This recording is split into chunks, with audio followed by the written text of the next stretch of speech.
Hi everybody and welcome to today's world affairs. So let's start our video. और आज जो हम topic discuss करने जा रहे हैं that is related to rare earth elements. जैसा कि आपको पता होगा ऑलरेडी जम्मू कश्मीर के रियासी डिस्ट्रिक्ट से 3000 बिलियन का जो लिथियम रिजर्व्स है वो पाया गया है। और इसी के साथ साथ में आप देखोगे तो अभी यहाँ पे आंध्र प्रदेश भारत का ही जो हिस्सा है वहां से आप देखोगे तो अनंतपुर डिस्ट्रिक्ट जो है वहां से आपको देखने को मिल जाएगा कि 17 रेयर अर्थ एलिमेंट्स जो है वो देखने को मिला है। और इसी को लेकर के कहीं ना कहीं ये बहुत बड़ा जैकपॉट बताया जा रहा है, क्योंकि रेयर अर्थ एलिमेंट जो है वो बहुत ज्यादा सिग्निफिकेंट है, अपने आप में काफी वेटेज इसका होल्ड करता है। वो चाइना जैसी कंट्री पे हमारी डिपेंडेंसी इसको लेकर के बहुत ज्यादा है। तो क्या हम ये डिपेंडेंसी अपनी कम कर पाएंगे? आत्मनिर्भर भारत की तरफ हम कितना आगे बढ़ पाएंगे?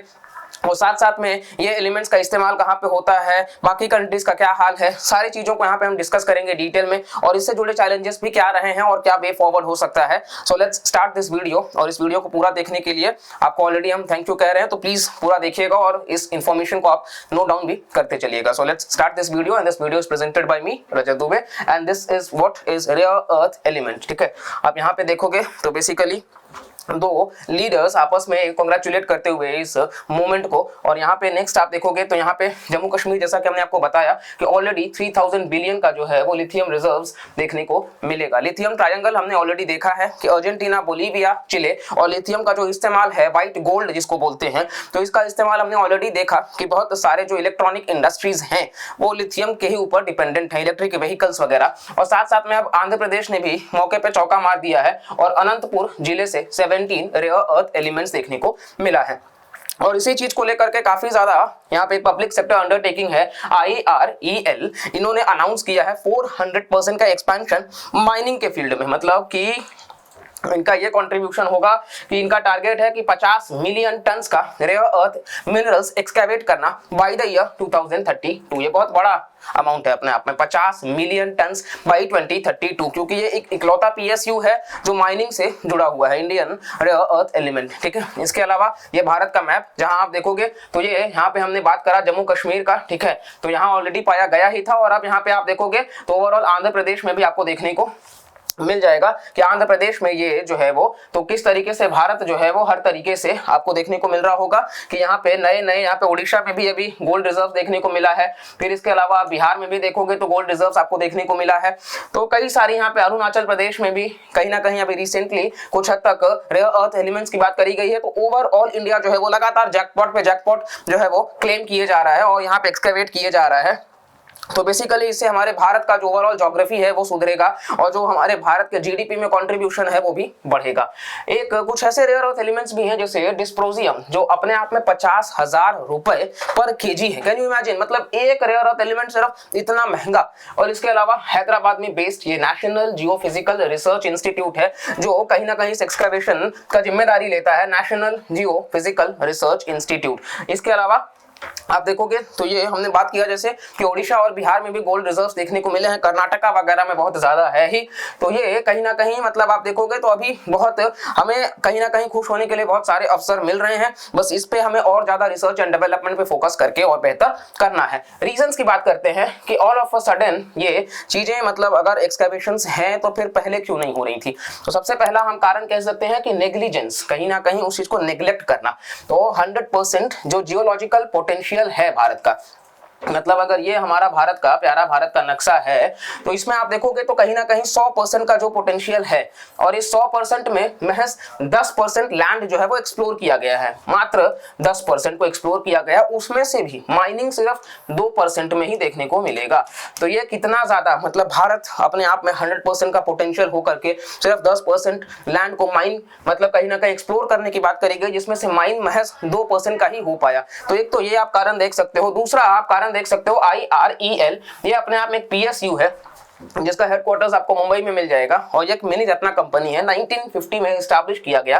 तो ये इकलौता एक्चुअली इस फील्ड में ये एक इकलौता इंस्टीट्यूट मतलब रह गया जिसके पास में ये पावर था, फ्रीडम था कि ये ज्यादा से ज्यादा माइनिंग जो है वो कर सकता है। और इसके अलावा आप देखोगे तो आजाद भारत से, क्योंकि वो इकलौता कंपनी था तो इस वजह से उसका मोनोपोली भी हुआ करता था, जिसको लेकर के आगे चल करके 1991 में जब एलपीजी रिफॉर्म्स आया तो प्राइवेटाइजेशन किया गया। अब क्योंकि प्राइवेट कंपनीज जब पिक्चर में आ गई तो उनका क्या था कि प्रॉफिट ओरिएंटेड उनका अप्रोच है, तो वो इलीगल माइनिंग करने लग गए, स्मगलिंग करने लग गए और कहीं ना कहीं ये इतना रैम्पेंट होने लग गया कि कई सारी बार मतलब हमने देखा कि इसमें करप्शन भी देखने को मिला।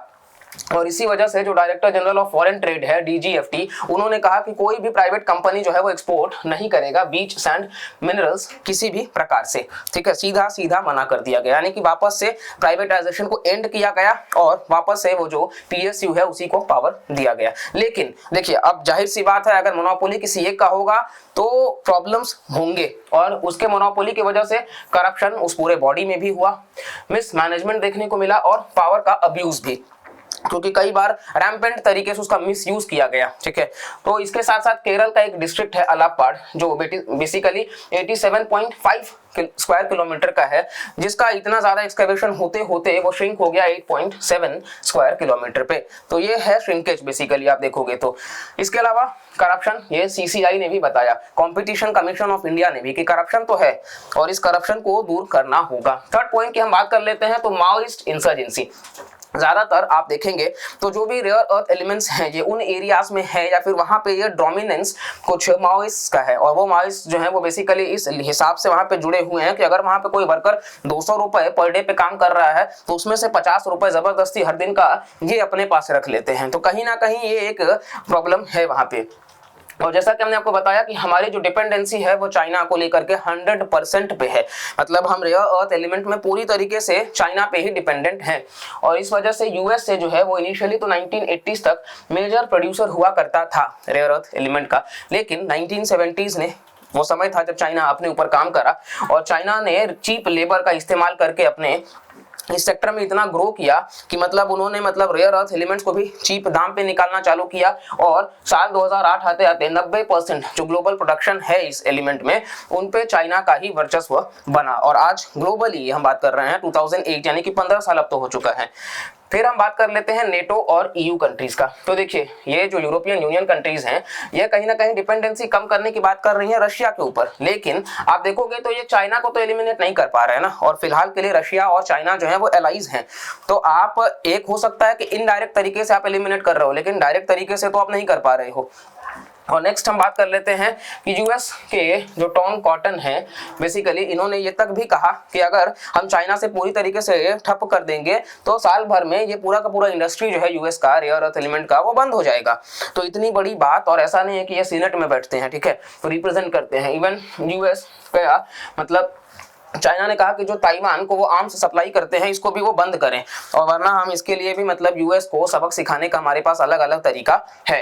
और साथ साथ में 2010 वो साल था जब चाइना ने जापान को कट ऑफ कर दिया, पूरी तरीके से उन्होंने हटा दिया कि यूएस का अलाई भी था। और इस वजह से क्यूरिल आइलैंड डिस्प्यूट आपको पता होगा रशिया और जापान के बीच में, सेंकाकू आइलैंड डिस्प्यूट चाइना और जापान के बीच में है। तो ये जो सेंकाकू आइलैंड डिस्प्यूट है उस आइलैंड के पास में एक जापानीज शिप जा रहा था और उस बोट को जो चलाने वाले सेलर थे उसको चाइनीज आर्मी ने पकड़ा, और इसके बाद में उस पर्टिकुलर नेवी के जो ऑफिसर्स थे उन्होंने मतलब उनको गलत तरीके से भी थोड़ा बर्ताव किया, और बाद में उस चीज को प्रतिक्रिया देने के लिए चाइना ने जापान को कट ऑफ भी कर दिया वहां से। इसके साथ साथ आप देखोगे तो बाद में फिर जापान को ऑस्ट्रेलिया के साथ टाई अप करना पड़ा, और आज ज्यादातर जापान ऑस्ट्रेलिया इस चीज में मिलकर काम कर रहे हैं। साथ साथ आप देखोगे तो जापान 2024 से कहा है कि वो अपने जो सीबेड हैं वहां से भी एक्सप्लोर करने की कोशिश करेंगे रेयर अर्थ एलिमेंट्स का, यानी कि सस्टेनेबल थोड़ा सा डेवलपमेंट कम होने की बात हो सकती है। तो ये जो तस्वीर है वो आपको बयां कर देगी कि किस तरीके से सिंगल मैन पे फोकस करना, जापान ने एग्जांपल दे दिया कि ये फेलियर हो सकता है या सिंगल कंट्री के ऊपर। और नेक्स्ट जो हमने ताइवान का आपको बताया कि किस तरीके से ताइवान जो है वो भी यहाँ पे मतलब अलग अलग तरीके से बीच में फंसे होने की बात करी जा रही है। क्वाड की बात कर लेते हैं तो क्वाड जो है वो क्रिटिकल रिसोर्सेस का इमर्जिंग हब बनता जा रहा है। यूएस से ऑस्ट्रेलिया, इंडिया और जापान, तो कहीं ना कहीं भारत यूएसए के साथ, भारत ऑस्ट्रेलिया के साथ अलग अलग तरीके से हम यहाँ पे क्रिटिकल रिसोर्सेस का इमर्जिंग हब बन रहे हैं, एक दूसरे को सपोर्ट करके आगे बढ़ने की बात कर रहे हैं, बिकॉज बगैर क्वाड के ये चीज पॉसिबल भी नहीं है। और इसका नाम रेयर इसलिए नहीं पड़ा है क्योंकि ये इसका जो अवेलेबिलिटी है वो कम है, बल्कि इसका जो एक्सट्रैक्शन है वो मुश्किल है, तो इसको एक्सट्रैक्ट कर पाना मुश्किल है, इसीलिए इसका नाम रेयर अर्थ एलिमेंट है। साथ साथ में आप देखोगे तो इसका यूजेज जो है वो आज के समय में जो स्मार्टफोन्स है, लैपटॉप्स है, कैमरास है, इस पर आपको वीडियो भी दिखा रहे हैं, और साथ साथ में भारत का जो मेक इन इंडिया है उसमें इसको बूस्ट करने की बात करी जा रही है। इवन जो मिसाइल्स है, फाइटर जेट्स, यानी कि जो डिफेंस है वहां पे भी ये आपको देखने को मिल जाएगा, और ये उसका दृश्य आपको देखने को मिल रहा होगा। नेक्स्ट हम बात कर लेते हैं तो रेयर अर्थ एलिमेंट्स का यूनिकनेस क्या है। सबसे पहला है मैग्नेटिक प्रॉपर्टी। तो इसके पास में एक मैग्नेटिक प्रॉपर्टी है जिसका इस्तेमाल विंड टरबाइन बनाने में किया जाता है। दूसरा आप देखोगे तो लुमिनेसेंस, खुद का अपना एक शाइन, और उसका एग्जांपल में एलईडी और फ्लोरेसेंट बल्ब्स। तीसरा है इलेक्ट्रिकल प्रॉपर्टी, और ये जो इलेक्ट्रिकल प्रॉपर्टी है इससे पोर्टेबल इलेक्ट्रॉनिक डिवाइसेस बनते हैं, मेडिकल डिवाइसेस बनते हैं। तो ये कुछ उसके फीचर्स हैं, मैग्नेटिक प्रॉपर्टी, ल्यूमिनेसेंस और इलेक्ट्रिकल प्रॉपर्टी। और साथ साथ में नासा के साथ हम मिलकर के रिमोट सेंसिंग भी कर रहे हैं कि रेयर अर्थ एलिमेंट्स हम खोज सकें। इसके अलावा 2022 में भारत सरकार ने न्यू स्क्रैपेज पॉलिसी भी लॉन्च की, जहां पे हम टैक्स रिबेट भी दे रहे हैं ओल्डर व्हीकल्स को, ताकि ये जो ओल्डर व्हीकल्स हैं, स्क्रैप मटेरियल्स हैं, इससे हम रेयर अर्थ एलिमेंट्स को निकाल सके। और जो कॉन्फेडरेशन ऑफ इंडियन इंडस्ट्री है उन्होंने इंडियन रेयर अर्थ मिशन भी लॉन्च करने की बात करी है कि ज्यादा से ज्यादा हम फोकस इन चीजों पे कर सके। इसके अलावा हम बात कर लेते हैं तो अनंतपुर वो जिला, तो ये 250 बैकवर्ड डिस्ट्रिक्ट्स जो हैं उसका एक पार्ट है, उन 250 में से एक पार्ट हुआ करता है, और वहां अभी बेंगलुरु हैदराबाद हाईवे प्रोजेक्ट भी बनाया जा रहा है। साथ साथ में अनंतपुर कॉन्सेप्ट सिटी भी इंट्रोड्यूस किया गया, क्योंकि यहाँ जो पैसे दिए गए उस पैसे को इन लोगों ने बहुत अच्छे तरीके से इस्तेमाल किया, रेयर अर्थ में इस्तेमाल किया, बाकी चीजों में इस्तेमाल किया, और इस वजह से वो अभी काफी एक पॉजिटिव ग्रोथ करने वाला सिटी है। इतना ग्रोथ कि किया जैसी कंपनी 10,000 जॉब्स ऑलरेडी वहां पे देने की बात कर चुका है। तो ये एक हम प्राइम एग्जांपल भी दिखा सकते हैं कभी भी अगर हमें मतलब केस स्टडी की बात करें तो उसके अकॉर्डिंग, और ये साथ साथ में प्रूफ करता है कि हमारा जो रिसर्च एंड डेवलपमेंट है उस पर हमें खर्च बढ़ाने की जरूरत है। और ओवरऑल ये हमारा टुडेज वर्ल्ड अफेयर्स था। आई होप आपको वीडियो पसंद आता है। वीडियो अगर आपको पसंद आता है तो प्लीज लाइक करिएगा, कमेंट करके भी बताइएगा, चैनल को सब्सक्राइब करिएगा, और इन वीडियोस को ज्यादा से ज्यादा लोगों तक शेयर करिएगा, ताकि हम जो इस इनोवेटिव कॉन्सेप्ट्स के साथ में या वीडियोस के साथ में आते हैं वो मैक्सिमम लोगों तक पहुंच सके, और ऐसे ही ग्रेट कंटेंट आप सबके लिए हमेशा लाते रहें। चलिए मिलते हैं नेक्स्ट वीडियो में, तब तक के लिए bye bye, take care and जय हिंद।